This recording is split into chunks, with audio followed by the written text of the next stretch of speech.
Halo semuanya, langsung aja ya kita mulai. Pernah nggak sih Anda bener-bener mikirin apa sih yang sebenarnya Anda miliki? Maksud saya 100% punya Anda tanpa syarat apapun. Nah, di ulasan materi kita kali ini, kita bakal bongkar habis-habisan salah satu asumsi paling dalam dan jujur aja agak bikin nggak nyaman soal keuangan kita. Inti masalahnya itu jelas banget, ilusi kepemilikan. Kita bakal bedah apa yang disebut sama sumber kita sebagai teater kustodi dan kita bandingkan dengan kedaulatan sejati. Siap-siap ya, karena habis ini cara Anda ngelihat saldo di aplikasi M-Banking Anda mungkin nggak akan pernah sama lagi. Di sini sumber kita bilang gini, kebanyakan orang berpikir mereka memiliki uang mereka sendiri. Coba deh biarin kalimat itu meresap sebentar. Ini kan premis dasar yang udah kita telan mentah-mentah sejak pertama kali diajak buka rekening tabungan waktu kecil kan? Anda buka aplikasi, lihat deretan angka di layar, dan otomatis otak kita bilang, wah itu uang saya. Tapi, apa iya? Analisis dari materi yang kita bedah hari ini benar-benar menantang ide dasar itu. Uang hasil keringat Anda sendiri yang udah ditabung bertahun-tahun, apakah itu secara harfiah milik Anda? Atau jangan-jangan Anda cuma lagi megang ilusinya aja? Yuk kita bedah fakta yang agak pahit ini. Oke, kita coba eksperimen pikiran kecil-kecilan deh, biar kerasa banget dampaknya. Bayangin Anda lagi di situasi darurat, butuh mindahin uang detik ini juga. Pertama gimana? Kalau Anda tiba-tiba harus nunggu izin atau persetujuan dari bank, udah kayak anak kecil minta uang jajan. Kedua, gimana kalau akun Anda tiba-tiba dibekuin otomatis sama algoritma mereka cuma karena dianggap mencurigakan?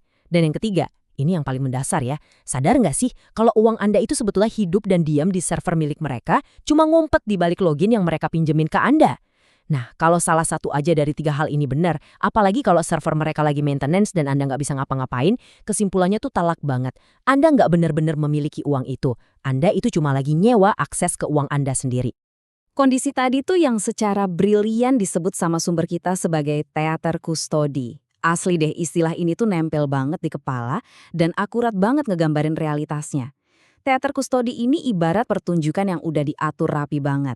Sistemnya berjalan seolah-olah Anda punya kendali penuh dan kedaulatan finansial, padahal aslinya Anda cuma penonton yang lagi nyawa tiket buat ngakses aset Anda sendiri. Terus di balik layar, perantara-perantara inilah yang pegang kuasa absolut. Mereka yang nulis naskahnya, mereka yang ngatur panggungnya. Tujuannya apa? Ya buat bikin Anda ngerasa aman dan mandiri. Padahal Anda tuh sepenuhnya bergantung sama izin mereka tiap kali mau transaksi. Masuk akal kan? Coba kita gali lebih dalam, gimana sih ilusi ini dibangun secara sistematis? Ada jurang yang dalam banget antara apa yang selama ini dilatih untuk kita percaya dengan kebenaran pahit di baliknya.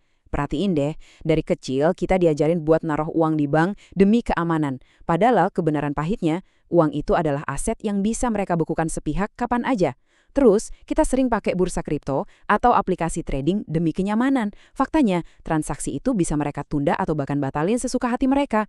Terakhir, kita ngerasa aman karena punya kata sandi sebagai perlindungan. Tapi pada akhirnya, itu cuma sekumpulan data yang bisa mereka hapus cuma dengan satu klik. Ngeri kan? Kita harus bener-bener waspada sama kerentanan ini loh. Percaya buta sama perantara tuh sama aja kayak nyerahin kendali hidup Anda secara sukarela. Jadi pertanyaannya gimana caranya kita keluar dari teater ini? Kalau sistem yang ada sekarang penuh sama ilusi dan bikin kita ketergantungan, gimana dong cara membalikan keadaan buat dapat kepemilikan yang asli? Jawaban dari sumber materi kita ini radikal, tapi simpel banget. Kedaulatan dimulai saat Anda menggenggamnya secara langsung. Gini ya, beli aset inovatif kayak Bitcoin di platform besar itu nggak cukup buat bikin Anda berdaulat. Itu cuma langkah pertama, dan jujur aja masih dangkal banget. Kedaulatan finansial Anda nggak akan lahir cuma dari stroke pembelian digital di layar HP. Kedaulatan itu lahir dari tindakan nyata buat ngambil alih kendali tersebut. Intinya, Anda belum berdaulat sampai aset itu benar-benar pindah sepenuhnya ke genggaman Anda sendiri. Kedaulatan itu baru beneran terjadi saat kuncinya ada di tangan Anda. Ya, betul-betul di tangan Anda. Di dunia digital, kunci kriptografi ini atau private keys adalah wujud nyata dari kepemilikan Anda.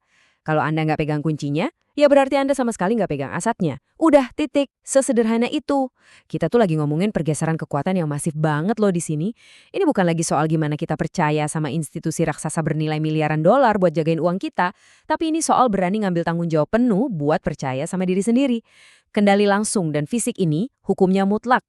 Nah, kedaulatan itu bakal jadi absolut, bener-bener nggak tergoyahkan. Saat berangkas, tempat nyimpan aset itu kita tarik ke mode offline. Kenapa sih poin ini ditekankan banget? Karena internet dengan segala kepraktisannya itu ibarat taman bermain yang nggak ada habisnya buat celah keamanan. Miliaran dolar lenyap tiap tahun gara-gara peretasan cloud, bursa yang jebol, atau sekedar perubahan kebijakan sepihak. Tapi coba bayangin pas berangkas Anda itu offline, terisolasi di dalam hardware yang nggak nyambung ke jaringan manapun. Wah, permainannya langsung berubah drastis. Nggak akan ada CEO perusahaan teknologi manapun, peretas dari ujung dunia, atau bahkan pemerintah yang punya kemampuan teknis buat nyentuh aset Anda. Keren banget kan? Tanpa izin, tak tersentuh. Dua kata ini penting banget, tolong pahami baik-baik ya.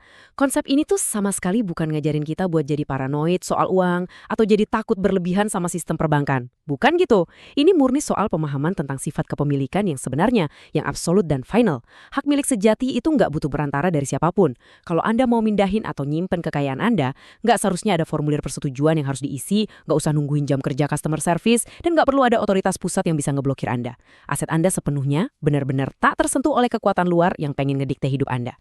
Pada akhirnya, semua yang udah kita bedah dari materi hari ini tuh mengerucut ke satu pertanyaan evaluasi yang jujur aja lumayan menongok. Berhenti deh nanya ke diri sendiri, apakah saya punya Bitcoin atau apakah saya punya saldo investasi? Itu salah fokus.